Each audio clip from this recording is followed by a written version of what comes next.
This is Join Us in France, episode 449, 449.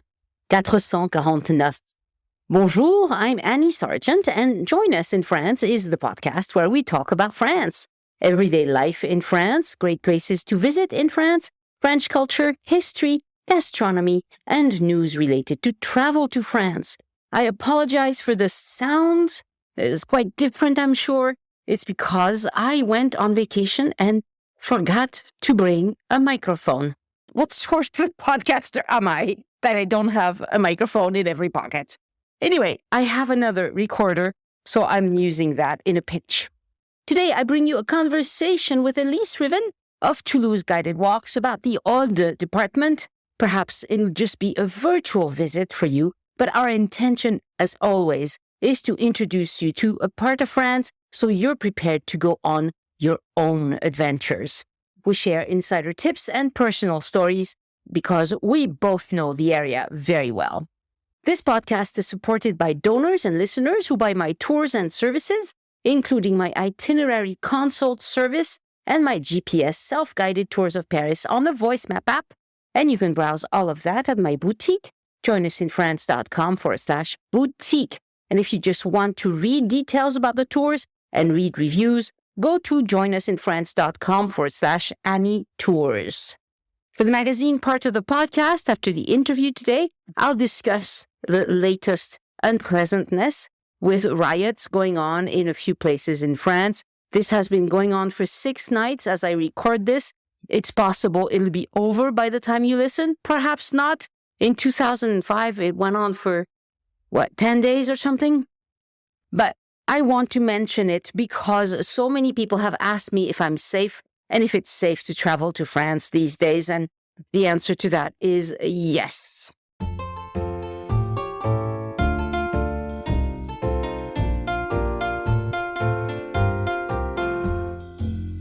Bonjour, Elise. Bonjour, Annie. We are starting on a new series of episodes about various departments of France, because some of these departments have a lot going for them. Some of them don't have so much. And some of them, to be very, very, very cash with everybody, we don't know very well either in the north. But it's kind of like going to the North Pole. Well, it's the central departments I don't know that well either.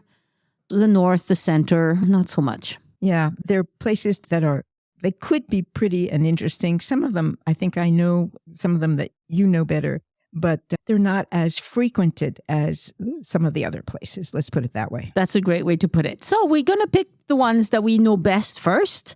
And so today we're starting with the Aude department. Yes. So can I do my little pun, please? Yes, please. I'm so happy I came up with this in the shower this morning. We're going to do an ode to the Aude department. Fantastic. Fantastic, isn't it? Really. Difference of spelling, ladies and gentlemen. ODE and AUDE. There you go. Right. All right. So we both have things that we want to say about this department because, obviously it's very close to us. So we've been there lots of times and we'll both say lots about this and give you a list of things that we think are worth your time in this department. Absolutely. And maybe just to situate it for those who have not been in the southwest of France, we're talking about a relatively big department. Now, I have the numbers in square kilometers. I honestly, my apologies, I could not figure out how to turn this into square miles. So those of you who are mathematics out there, you might be able to do this yourself. But what is interesting to know is that it's a department that is relatively large because some departments are much bigger than others. And it begins just about 45 kilometers east of Toulouse and goes all the way to the Mediterranean. And on the north side, it ends basically at the beginning of what are called the Black Mountains, which is the end of the Massif Central, which is very wet and dense forest. And on the south, it ends at the foothills into the Pyrenees. So it's very, very varied in geography. Right. You got your mountains, you got your sea, everything. You got everything. You've got, in fact, on the extreme western side, which includes the town of Castelnaudary, famous for its cassoulet, it's wheat country. It's not even Mediterranean land. And then when you go just a little further east, as you go towards Carcassonne, which is, of course, the most important and biggest city in the department, you immediately see the change in vegetation. It becomes very, very Mediterranean. There are the vineyards everywhere, the pine trees, all of the vegetation that you associate with the Mediterranean climate. And a good stretch of the Aude is like that. Right. Yeah. And all of it is really beautiful and fairly rural. I mean, none of it is super industrial or heavily populated, is it? No. In fact, the two biggest cities in the department are Carcassonne and Narbonne. And I'm not sure. My guess is that Narbonne has a slightly bigger population. To be honest, I'm not sure, but neither of them are more than 60 or 70,000 people. And that is the two biggest cities in the department. It's a department with lots and lots and lots of small towns and tiny villages. Right. And we've done episodes on Narbonne and Carcassonne and Castelnaudary, as a matter of fact. So if you want more information about those, that's where you need to go. We're not going to spend much time on those. And one thing we didn't mention is that the Canal du Midi goes through this department as well. So that's another point of interest. And we have done a whole episode about the Canal du Midi as well. Absolutely. And it is the main waterway beside some of these little rivers like the Aude, which is in fact a river. And if you look on a map, it begins in Toulouse, the Canal du Midi, and empties out at the sea just south of Narbonne. And so it really follows the geography of the department. Right. All right. So what are the cool things to see besides Carcassonne, Narbonne, Castelnaudary, and the Canal du Midi that we've already done episodes about? Well, we certainly have a lot of villages. And of course, we have, among other things, and I know you're going to talk a little bit more about that in detail, among the big things to visit in the Aude department are some of the famous Cathar chateau ruins. But there are also lots of other villages with different things to see. And because the department is a department that's basically made, almost everything everywhere is made of stone. And lots of these villages are very, very old, perched up on top of hills.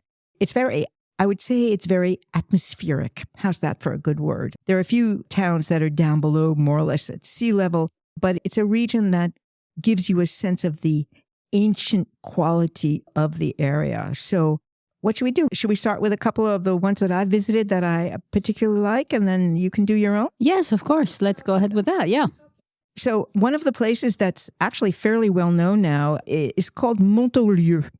And it's north of Carcassonne. I'm going to mention 2 or 3 things that are actually just north within a half an hour or so, or 40 minutes of Carcassonne, because it's the kind of thing you can do if you want to group together your visit in and around that area. Montaulieu is actually now fairly famous all over. It was even mentioned a couple of years ago in the New York Times because it's called the Village of Books. Yes. And I've been there. It's very nice. It's very nice, isn't it? I don't know, honestly, how that started. Apparently, it was several English people who had moved there who opened bookstores. I don't know if it's because that's what they had done before they moved there. But little by little, it became the village. And it's a village perched up on a hill. It's very beautiful. It's a fairly important sized village. It's filled with bookstores. And it became known as the Village of Books. And it's officially the Village of Culture and Books. And it has book festivals, book readings. They invite famous authors to come there.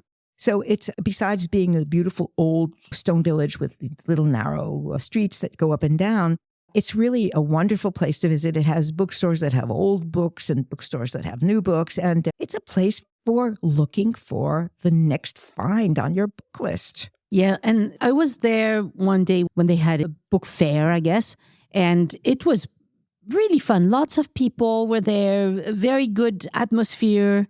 The little center plaza had people playing boule, pétanque, It's a really cute little village, worth a stop, especially if you can go on a weekend when they have stuff going on. Yes, and honestly, I'm not even sure. I would guess that in the winter, they don't have too much going on, that it's more during the nice weather. But because it is a village of books and bookstores, the bookstores are open all the time. Yeah, and they have a lot of secondhand books, a lot of that. And as a matter of fact, I bought some books that I never thought I would see again. They also specialize, they have a couple of stores that specialize in books for children, which is really fun because you can go there and, as you say, you can find things that maybe you can't imagine still exist. Right. I don't remember if they had a lot of books in English. Perhaps they had a few, but it's not a place that specializes in books in English. I mean, why would they, No, but they do have some in English. So that's why they do attract a lot of English-speaking people who come because they're interested in seeing what the village is like, but also because there are, I think, I'm not even sure anymore if it's just that there are a couple of bookstores that are specifically English-speaking or if some of the bookstores have a selection in English. I can't tell you. I didn't spend that long there. And being that you can read in French didn't matter.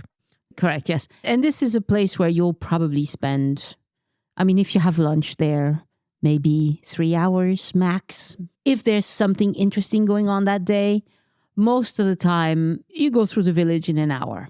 Well, the last time I was there, maybe a year or so ago, I don't remember, but it was with my husband. We did have lunch there in a lovely little place. And we spent some time, I like foraging in old bookstores, so old bookstores.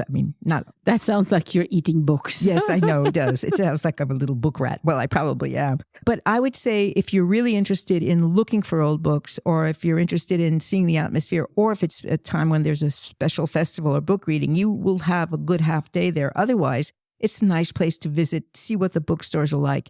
And it's a nice place to have lunch, actually.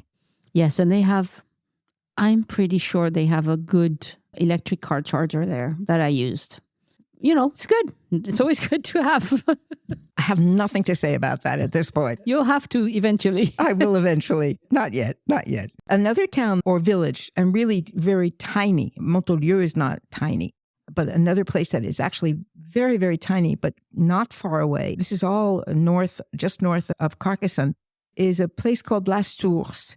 It's a tiny village. It's perched up on top of a hill.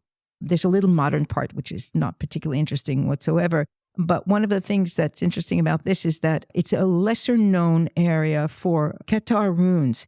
And they have an entrance that it's along a little gorge of a river. And it's called Lastours, which is basically from Occitanie for the towers, meaning 3 towers. There were 3 consecutive castles that were built to protect the people that were Cathar. This was actually 3 members or 3 parts of the same Cathar family. And they built these castles close to one another. And it's very interesting because it's much lesser known than some of the others that I know you're going to talk about that are further south. But it's fairly impressive. They've arranged it so you can walk up. And there are little bits of signs everywhere so that you get an idea of what these things looked like before, because it is mostly ruin. And the view from up on top is really fabulous. Yeah, this is one that I've done. I've walked up, and I would say it's not very difficult. If you're fit, you're not going to find it super difficult. If you're not very fit, you can still do it because it's not a super long hike, but there will be steep portions that might be a challenge. But if you can take breaks and you have water and stuff, I think most people can do it even if they're not super fit. Absolutely. And down below, there's a very nice kind of cafeteria that's right along the water. It's a lovely spot. And this is all kind of concentrated in the same area where there are a whole bunch of things to do. So if you want to try and find a somewhat lesser known part of the Aude area, this is one to investigate. Right. And it's also good with kids. It's a sort of place where kids will have fun. And there's nobody telling them not to pick up the rocks and throw them. Although you should, tell them not to throw them. Anyway, but yeah, there you go. Right. Let them live. They're children. Chase the birds, There you go. Yeah. Going back west a little bit, actually, a little bit south of Castelnaudary, is a village that's actually also very famous in its history because of its connection with the Cathar, and that is a village called Finjot, which is on the way to Limoux. Limoux, which we've also talked about in another podcast, I think. Haven't we? I don't remember. I think so, yes. I think we have. And Finjot is not spectacular the way Lastours is or some of these others, but it's very, very interesting. It's very pretty. It's in the middle of a section that's the beginning of kind of wine country. It's a kind of half and half between wine country and just farmland. on the top of a hill, but not perched up in a dramatic way. But it's filled with history because it's a village that has a lot to do with the end of the war with the Cathar. And it's a very nice place to visit, especially if you're going to go to or from Carcassonne, depending upon which direction you're going in. And if you're going to do a stop in that area, maybe this would be a very lovely place to stop and also have a cafe. And then there's signs all around the village that explain some of its history because of there's a whole mysterious history about a convent where a lot of women were sent at the end of the war with the Cathar, where they were forced to go back into a convent so that they would be converted back to Catholicism. It's part of a very strange history that's connected to this area. Interesting. Didn't know much about this. Yeah. This is one that's a lot about history, really. Yeah. Okay. Interesting. And then I'm going to let you talk about Lagrasse, I think, and then we'll go to the coast. Okay, so Lagrasse is a very nice, I think it's a big village or small town, It's a place that gets plenty of visitors. It has several B&Bs. I don't think there's a hotel there, but B&B and Airbnb as well. And it has this beautiful river with a very old stone bridge that's very picturesque. And it's a lovely place to walk around and spend an hour or two in this area. When I went, it was very hot. Like it's one of these places. This feels like a very Mediterranean kind of landscape. It's very dry, very hot, just beautiful stone, beautiful flowers, these flowers that kind of grow on walls and look just really, really nice. It's much closer to the Mediterranean, so it's already got that real Mediterranean feel to it compared to some of the other things that are further north and further west. It's also the Abbey there, of course, is very, very famous. You can visit, if I remember correctly, you can visit just a tiny part of it, right? Right. So I know we visited it, but I have no memory of what was inside. So it's probably just not a stunning kind of thing, but it was worth it. It was good. It's a cool place. It's also a place that has some literary festivals. If you remember correctly, there's a kind of covered market in the center that's between the river and the main road. And I know that they have outdoor festivals of some kind there. And I'm not sure if it's music or a book festival also, but it's a town. I agree with you. I'm not sure if it's considered a big village or a tiny town, whatever, but it's become a place that has a reputation for having cultural activity. Right. Yeah, it's a cool place. People enjoy it very much. And then Ville Rouge Terminès is nearby. And it's also an interesting town. It has a little museum, if I remember correctly. And this is all wine country as well. So as you drive around the area, you will see a lot of places where you can pull over and taste some wine, which, makes it even better. Have you been there recently? I think it was before the pandemic. It was before the pandemic. I was there, but a while ago. I mean, a while ago, meaning at least 7-8 years ago. And at the time, I happened to be there working with a group. It was a tour group. And we had lunch in a restaurant there that was supposedly serving Roman food. And I don't know if it still exists. It was very strange because it was part of the village, which is absolutely gorgeous, is very ancient. And then there's a little part that's very modern. And this restaurant was in part of the ancient castle that was there. And they served the food on a slice of bread, and they served a wine that was filled with spices, which is, of course, the way the Romans drank their wine, diluted with spices. This was the thing. They didn't trust the water, so spices can kill just about anything, I guess, But I don't know if it's still there. I have no idea. Yeah, I don't know. We did not go there. So I can't go there. No, I can't tell you. I will be curious to find out because I'm not sure why they said that there was a Roman restaurant there, except that, of course, the Romans were pretty much everywhere. So why not have a restaurant there? It's a Roman restaurant. Sure. Why not? Very good. Another place I wanted to mention is Rennes-le-Château, forever known in my memory as the place where my last diesel car died. We were going with friends, and this is not long ago. This is like a year ago. We were there with friends. I knew my car was on its last breath, but as we were pulling into Rennes-le-Château, alas, the overheating thing came on again and never to be turned off. It was the devil, Annie. It was the devil. The devil. Yes, it was the devil. So this place is famous for having a lot of what I call woo. Mythological. No, not mythological. What's the right word for this? Weird beliefs. Okay, weird beliefs, yeah. And it is very cute. It has this little church, and I think we did a whole episode about that area as well. But it has this cute little church, and it's another place that has a lot of B&B and places where you can spend the night. They do festivals now and then. They have wine stuff as well. I mean, it's just a cute place to go spend a few hours. And I guess you could also spend a few days if you wanted to go hike and bike and do all sorts of things like that. Yeah, it's probably, aside from the strange myths attached to the church and the story of the curé there, it's a good central place if you want to do a lot of hiking and biking in that area. Absolutely. It's a fairly important sized village in terms of the kinds of villages that are around there. And it brings in a lot of people because of these stories. So they've developed a certain amount of facilities for tourists. Let's put it that way. Yeah. Right. And so it's just at the entrance of the village, you have this fairly large parking lot. So they know people come all the time. And you have this parking lot, and that's where my car died. She'll remember this forever and ever, right? Yes. Not that I missed the car or anything, but it was a little startling having to wait there. And we waited forever for the tow truck to arrive. So any hoodle, yes. So let's go to the coast. Want to go to the coast now? Let's go to the coast. Let's go to the coast. Yes. So remember, we're talking about a department that starts really, really almost halfway west. I mean, if you have an idea of where Toulouse is situated, just a little bit to the east of that. And it goes to the coast. And of course, the big city on the coast is Narbonne. But since we have done podcasts and we've talked about Narbonne in lots of different ways, I would like to talk about two villages, big villages, little towns. It doesn't matter. I'm not sure. One of which is very, very close to Narbonne, and that is Gruissan. Wait. It's what? Gruissan. There's no R. Really? No, I don't believe so, unless I'm mistaken. There is an R. There is? Gruissan.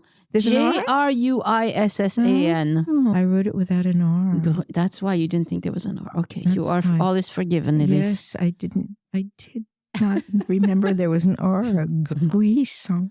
Oh, you do it very well. I did. I left my R out. There you go. I purposely did, I guess, because it's hard to say. There you go. Right.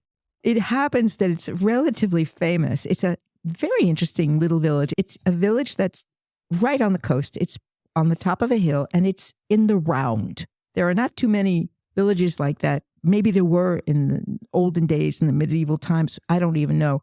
But this particular one is really like a circle, circle inside a circle inside a circle, right on the tip of the coast. It's on a tiny little peninsula that's just east as you go into the lagoon area, which is what you have when you go along the coast right next to Narbonne. And it's very beautiful. It's a very old little village.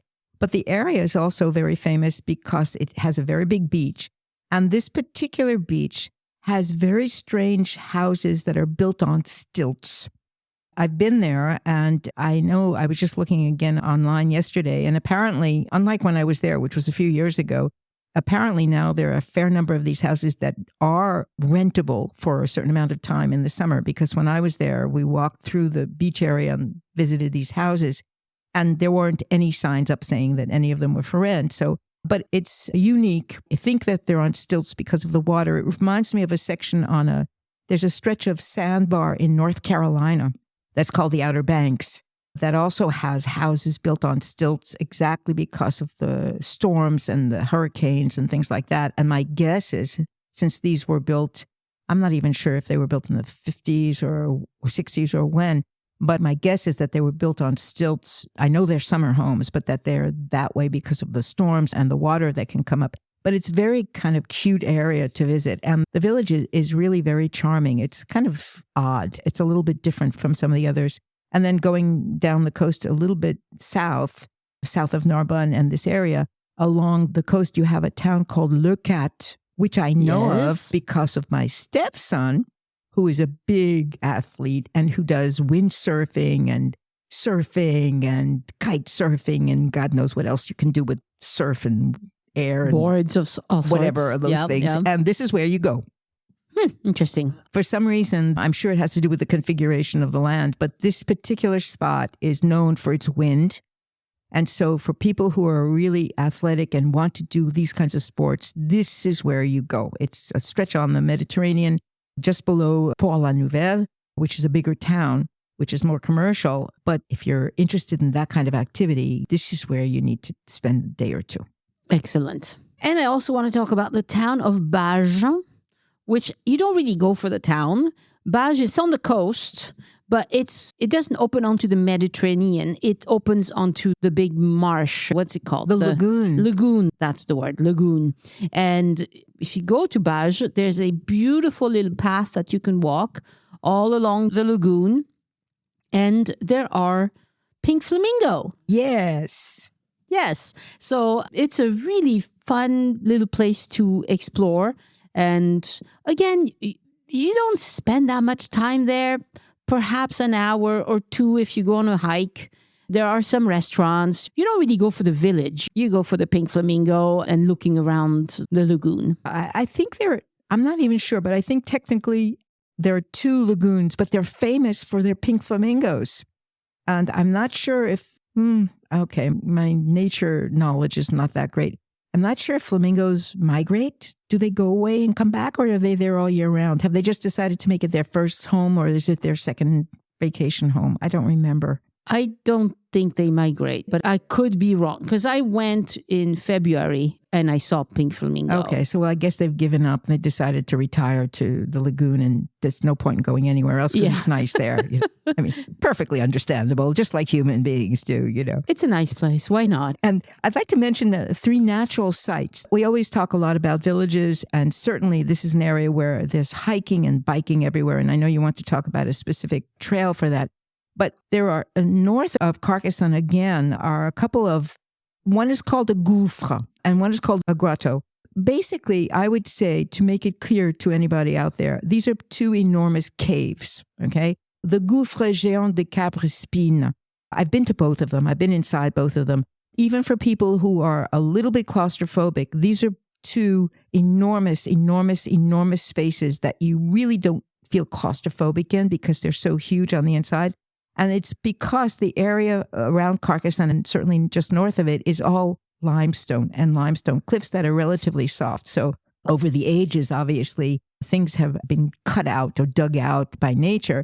And so you have these 2. So the Gouffre Géant de Cabrespine, which is about 30 minutes north of Carcassonne, is huge. And it's one of the deepest and most complex underground spaces in the world. And it has it's very easy to do. There are 3 levels inside it that go down. And even the first level is actually even accessible to people who have wheelchairs. It's fascinating because of the formations inside it. And it's really beautiful inside. And it's visitable all year round. And another one that's actually even closer to Carcassonne is called the Grotte de Limoussis, with an IS at the end, and is considered to be the largest underground grotto in Western Europe, and it has an underground lake. And it's really beautiful also. And a lot of people don't know about these places because when I was there, it was mostly French tourists that were there because they're people who were visiting the area who probably come from other parts of France.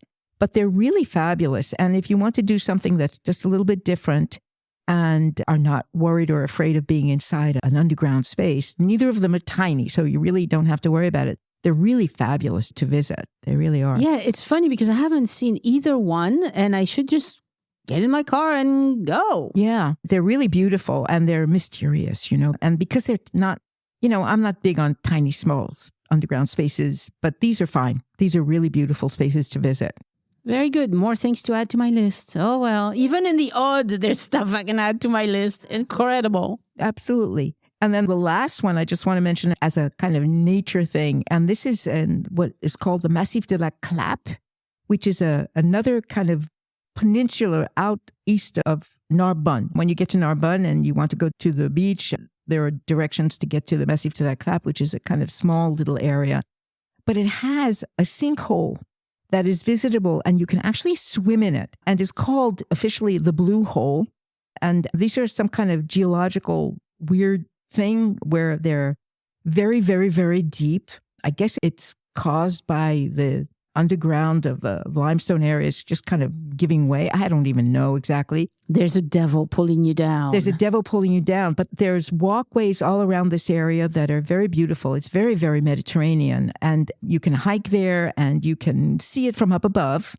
And when I was there with a group of university students, and there were 2 or 3 who went, I'll see you in a little while. And they sure enough went down the trail and jumped into the water, Take a dip. So is this the sort of place where there's an entrance fee and all of that? Nothing. No. Okay. No. So you can just go. You can just go. It's just that it's in the middle of this place called the Massif de la Clappe, which is a wine growing area, basically. And you have to look for the signs to get there because there's a parking area, And then you take a little bit of a walk, and then you get to the top part, and then you follow the trails if you want to go down and actually see it, because otherwise you're looking at it from up above.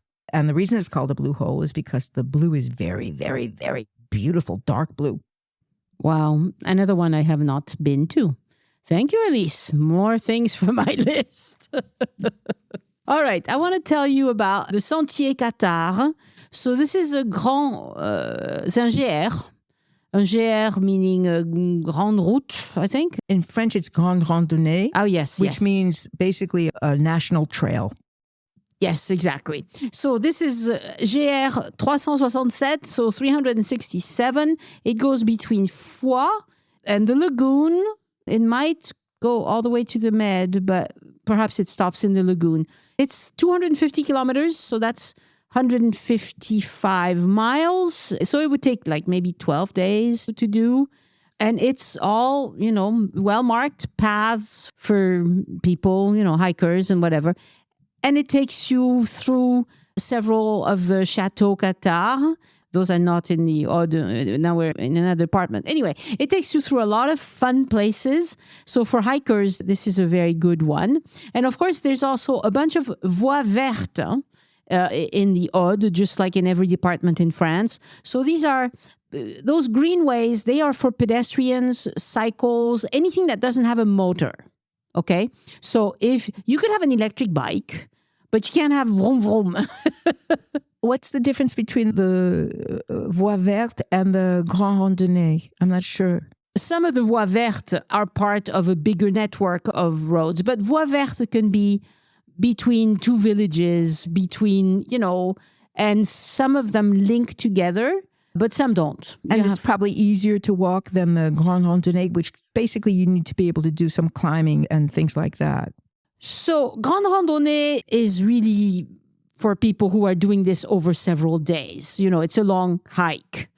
Whereas the voie verte is more like for locals to go walk their dogs or their kids, and they go with strollers, and, it's more of a casual hike. Yeah, that's the difference. Yeah, I know that in general, there are a whole series of grand randonnées all over France, and usually parts of them, you have to be in good shape to do them. I mean, some of them are more difficult than others, but... Well, yeah, of course. If you have your backpack for, several days and all that, that's a different thing than, absolutely, picking up your dog and walking. Absolutely. You're absolutely right. Even if you walk for 2-3 hours on a voie verte, that's not the same level as, today I'm walking 20 kilometers or 30 kilometers to go to the next thing. And tomorrow I do it all over again. Absolutely. I'm not sure if it connects to that, but I just wanted to mention that in the southern extreme part of the department of the Aude, as it gets into the foothills of the Pyrenees, which is, of course, where a couple of Cathar ruins are also, there are a couple of gorges. I've done a couple of these in a car, but apparently there are places along these gorges which are really kind of narrow anyway, specifically near a village called Axat, A-X-A-T, that you can hike the area. And for people who are really adventurous, it's a slightly different kind of geographical formation because it's getting a little bit into the mountains. So it's not as dry and Mediterranean as some of the others. But for those people who are really athletic and really in good shape, these are really kind of fun things to do, Yeah, definitely. So let me name some of those voies vertes that I was mentioning. Le Canal du Midi, obviously, is a voie verte. It's not super well maintained in some areas, but it's decent the whole way. And you can either bike it or walk it or run it or do whatever you would like. Absolutely. Yeah.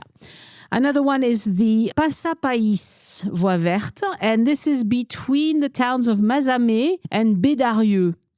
So this one is 75 kilometers long, and you can do it within, it would take 3 days, 4 days perhaps. And it's all organized where you have websites that talk about the Passapais and where you can stay, where you can eat, things that you can do along the way, because there's places where you can go on a separate hike to go see some geological thing of interest or whatever. So that's one I would like to do perhaps for Easter. I will try and I'll see if I get to it. But I would like to do that with my electric bike because it would be a fun thing to do. Well, that sounds really great. Is that now between Mazamet and Bédarieux? It's the northwestern part of the department. It's really touching into the southern edge of the Black Mountains. Yes. We're north here. We're north. You're north here. And then la Voie Verte de la Montagne Noire. So again, north. It goes, let's see, it's along a former railway. It's 22 kilometers, so it's much shorter. And it's between Mazamet and Pradelles-Cabardes is the name of it. You see this beautiful landscape of the Montagne Noire and everything. So another good one. And then la Voie Verte de l'Aude, also known Voie Verte du Piémont Pyrénéen. So this is between Moulin-Neuf and Lézignan-Corbière. Now, Lézignan is not that great of a town to visit. I don't know. You've been there, right? Yeah, I've been there a lot. I've gone through it a lot, and I've actually been there a couple of times. It's a town. It's not a village. It's not of any particular interest from a tourist point of view, except that it might be a place to stop for coffee or something like that. But it's not particularly pretty. It's down below. It's on sea level. And it's just a town. And there's some wine production in the area, whatever. Yeah, at some point we just want to mention the different wine areas so people get an idea. But yes, but it's really a place that it's kind of a non-touristy town. Let's put it that way. So now let me mention the Cathar Castles and by level of difficulty. Because, okay, first of all, these are not castles that were built by the Cathars. The Cathars themselves built nothing. It was castles that they used to protect, for protection. But they've been called the Cathar Castles forever, so we can't change that. But some of them are pretty hard to get to. The easiest one in the Aude is the Château de Cessac. This one is close to the village. It's very accessible. It's relatively flat, too. It's not too high up. Yeah. I think this one is quite easy to do. There's the Château de Villerouge-Termenès, which we mentioned before. Very easy. Very easy. Yeah, very easy. Château d'Aguilar. This one is, moderately easy. It's, a well-marked trail, gentle incline. It's pretty good. Don't know it. I've never been there. Where is it? I have not been to that one either. It's near Tuchon is what this says. The Château de Lastours, which we mentioned already.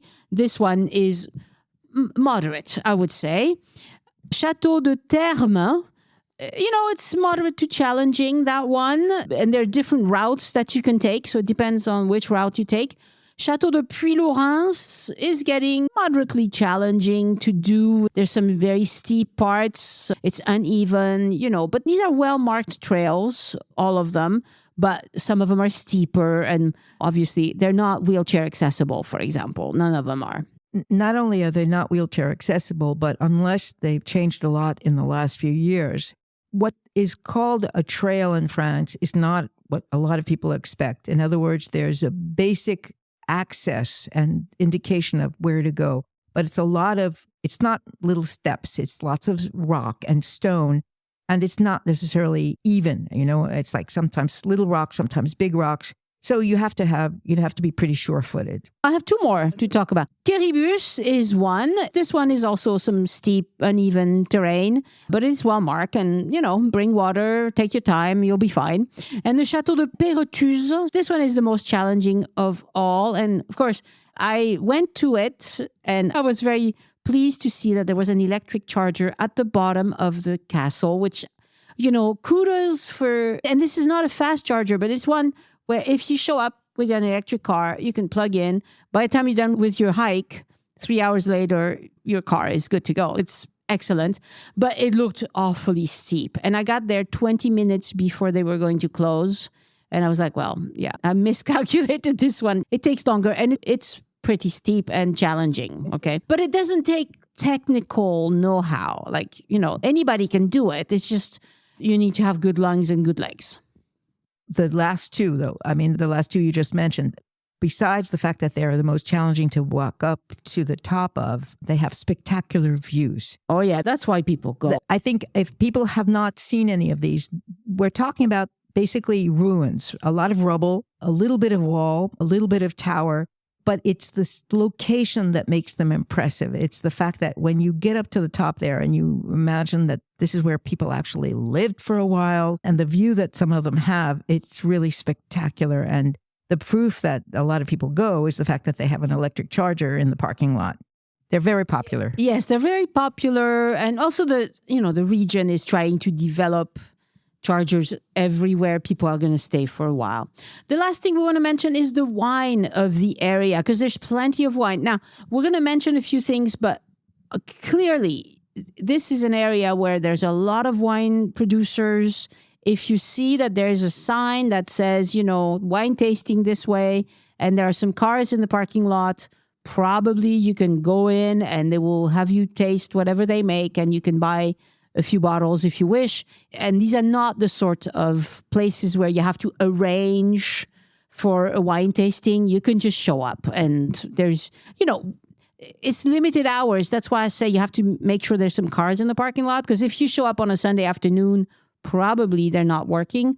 But if you go, a Tuesday afternoon or whatever, there's usually people in those places, and it's totally fine to just stop and try the wine. Yes. And the thing about the wines of the Aude, there's a whole story about them. France is a country that produces an enormous amount of wine. There's hardly a region across the south or across the east going up as far as Champagne that actually is not a wine growing area. But there's a whole story about the Aude because it is one of the biggest wine producing areas of France. And for a very long time, that is really into the 19th century and the first half of the 20th century, it was basically considered to be the area that produced your basic table wine, if not your basic rot gut. Let's put it as that way. I am not familiar with rot gut. You're not familiar with rot gut. Well, unfortunately, a lot of French people were, I think, for a very long time. There's a very fascinating social history about the uprising and a social uprising of wine producers in the Aude. It's a very complicated story. But what basically happened was that starting in the second half of the 20th century, the wines, they were using grafts of vineyards and grapevines that came back to the States from originally, it was like the great-grandchildren of the wines that went to the States, and they replanted. And so now there are several areas of the winemaking part of the Aude that are very, very, very good. And they're divided by, as is always the case in France, the names of the wines, not the particular chateau, but the names of the wines are basically based on the name of the area. So the ones that are really the most well-known and are the best in quality are the Minervois, which is basically an area where there are now a lot of award-winning wines. And this is a stretch of land that goes basically north and east of Carcassonne. It actually continues into the department above the Aude. But these wines and the other area, which is the big, big area south of Carcassonne, going as far as the Mediterranean, which is the Corbière.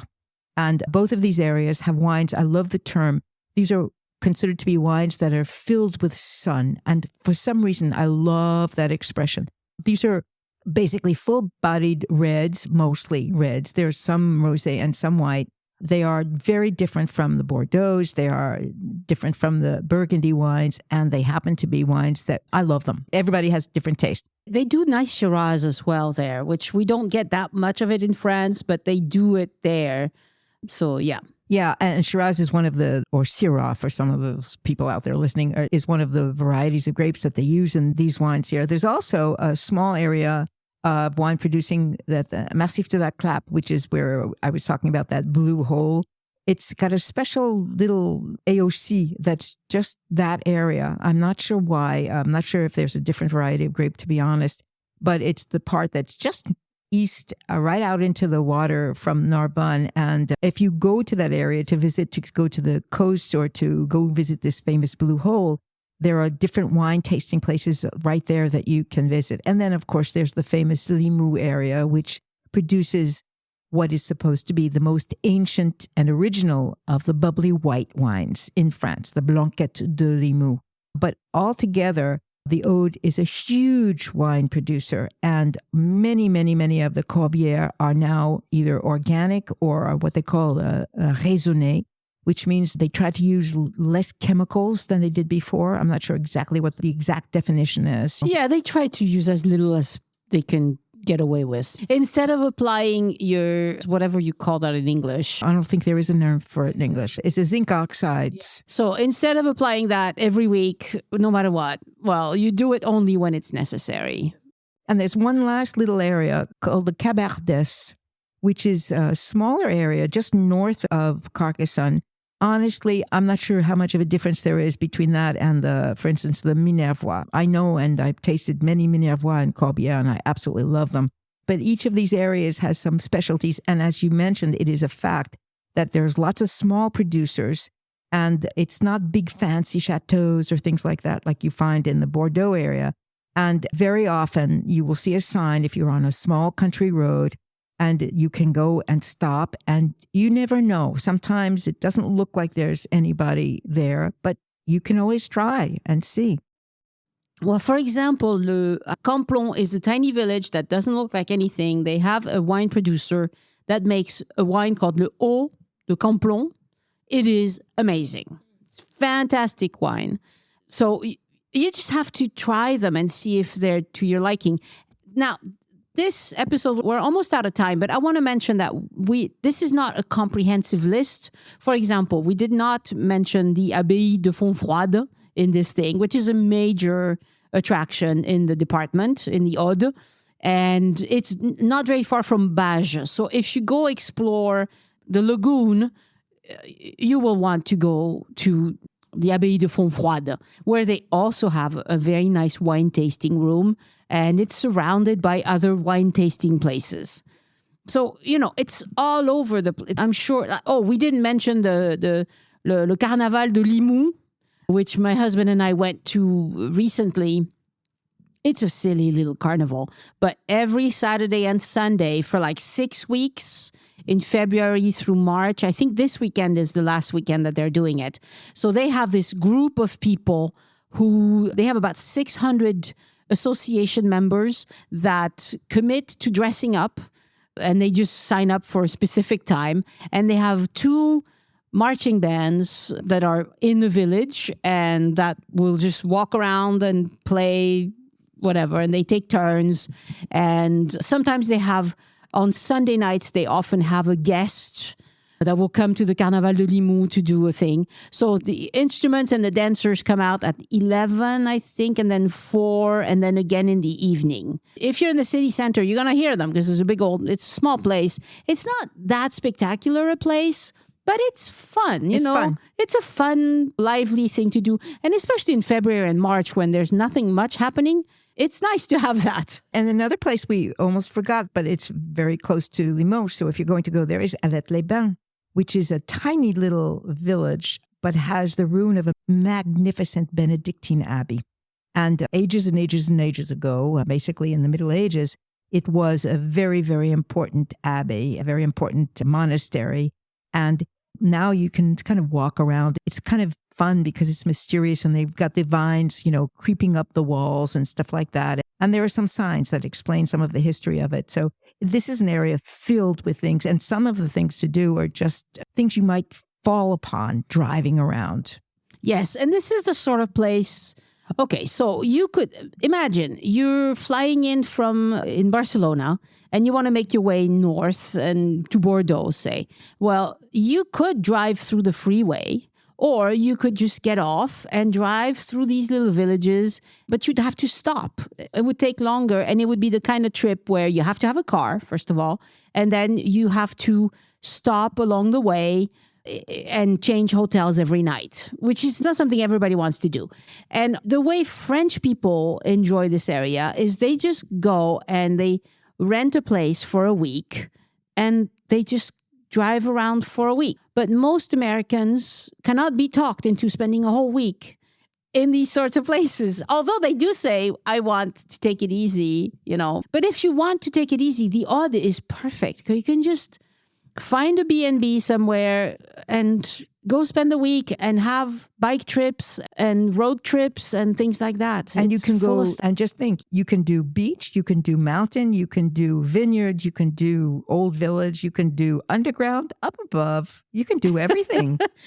We didn't talk about any hot air balloons, but I'm sure you can find it if you look for it. I'm sure you can. Thank you very much, Elise. You're welcome, Annie. Au revoir. Oh, and I hope this is going to sound okay, because this is my first time using my new machine, a Rodecaster Pro 2. I hope I didn't mess up. I hope so. Au revoir, Elise. Au revoir.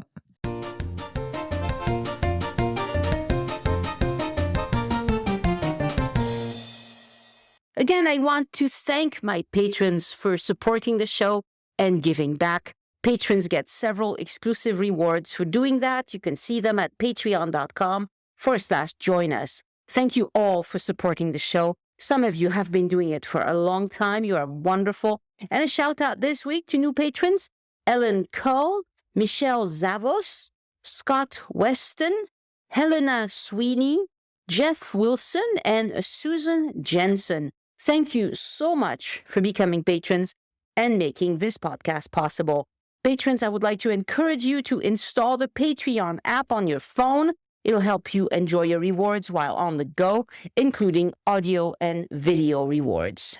This week, I published updates from my trip to Provence, where I am today, which is why I sound so different. Sometimes I posted a few photos, sometimes a short video. I've also responded to questions from patrons who are thinking about taking their own trip to Provence, and I'll mention this trip on the podcast on a future episode, of course. And if you're gearing up for a trip to France and immersing yourself as many episodes as possible to prepare, keep doing it. That's the right way to do it.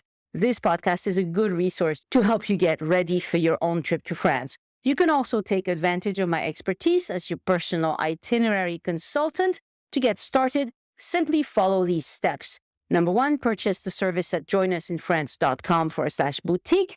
Number 2, complete a questionnaire to share your travel ideas and preferences. Number 3, schedule a phone appointment during which we'll discuss your plans for about an hour and jot down all your questions because we'll have plenty of time to discuss everything. And number 4, after our conversation, I'll send you a comprehensive document outlining the itinerary that we discussed. Please note that my schedule tends to be really booked up several weeks in advance. So to find my next available date, visit the only place where you can buy this service at the Join Us in France boutique. And if my schedule is fully booked and you're unable to consult with me directly, well, you can still take me in your pocket with my GPS self-guided tours available on the Voice Map app. I've created 5 tours of Paris. They all showcase a wonderful neighborhood of Paris: Eiffel Tower, Île de la Cité, Le Marais, Montmartre, Saint-Germain-des-Prés, and Latin Quarter. You can buy these tours directly from the Voice Map app, and that's what I recommend you do if you're in a hurry. But if you want to enjoy the listener discount, go to joinusinfrance.com/boutique. But if you do it that way, it is not an immediate purchase. You're going to have to wait for us to wake up and fulfill your order. It takes a few hours. So let's talk about those riots you've all seen on CNN or wherever you get your news. As always, these riots are extremely localized, but they can get very violent. And of course, one is too many. This got started when a 17-year-old refused to stop when the police asked him to. This was not his first time driving like a lunatic, and I cannot fault the police for stopping a confirmed reckless driver. Where things went wrong is that when he got stopped, eventually, one of the officers shot him in the chest, and the teenager died. Immediately, other teens from rough areas started rioting in protest against the police. This has been going on for 6 nights as I record this, but there are fewer and fewer incidents as time goes by. But like I said, this already happened in 2005, and it went on for a good 10 days at least, I think. The biggest victims of these riots are the people who live in those disadvantaged neighborhoods where the riots are taking place. I was listening to the mayor of a city near Paris where some of those riots have taken place, and she says in her city there are 100 families on rent assistance. Only 10 of them ever cause any trouble at all. The rest of these people are victims. That's a really hard problem to solve. I think the justice system is going to have to go after both police officer who fired his weapon when he was in no immediate danger, and also go after the people who think that gives them license to loot and riot. I'm not going to be the one to solve this problem, but I think we need to do better with integration, education, and housing, and we should not let a few delinquent families, some of these families do all the drug trafficking, all the weapons trading, all the threatening and all of this stuff. So, it's really concentrated. We can't let these delinquent families ruin the lives of other disadvantaged families who are doing their best to get by in public housing. So, what does that change for you visitors? Well, nothing at all. You do not live in public housing in France. Touristy areas are not near public housing, especially in Paris. In episode 194 of the podcast, which was called Dicey Paris Neighborhoods, I discussed in details where those neighborhoods are. It hasn't changed. Years later, it's still the same places. So listen to this episode and don't stay in those neighborhoods. But to give you a rough idea, the northeast quadrant of Paris is not ideal. Be really careful with Airbnb rentals because they could be anywhere. If the price is too good to be true, that might be why. If you want to see the list of hotels I recommend in many Paris areas, some are budget hotels as well, open a browser and type joinusinfrance.com Paris hotels. No spaces, no dashes, just joinusinfrance.com/Paris hotels. So, am I safe? Yes, I'm safe. I don't live in public housing, but I grew up near public housing. Many of my schoolmates lived in public housing. I think I understand how this happens, and we have a lot of work to do to make things better because the authorities have tried a lot of programs that don't seem to have made a lot of difference, despite considerable amounts of money being invested. Will you be safe when you come to France? Yes. Yes, you will, because riots do not take place where visitors go, and they do not take place in broad daylight. If, perchance, you happen to be in the wrong place at the wrong time, walk in the opposite direction, and everything will be fine. My thanks to podcast editors Anne and Christian Codovan, who produced the transcripts. You need to look at those transcripts if you are searching for specific tidbits. They are wonderful. Next week on the podcast, an episode about a trip from the Atlantic to the Mediterranean, mostly by cars, but some by train as well, because sometimes it makes sense to get a car and sometimes it makes sense to get on the train. Thank you so much for listening, and I hope you join me next time so we can look around France together. Au revoir. The Join Us in France travel podcast is written, hosted, and produced by Annie Sargent and copyright 2023 by Addicted to France. It is released under a Creative Commons Attribution, Non-Commercial, No Derivatives license.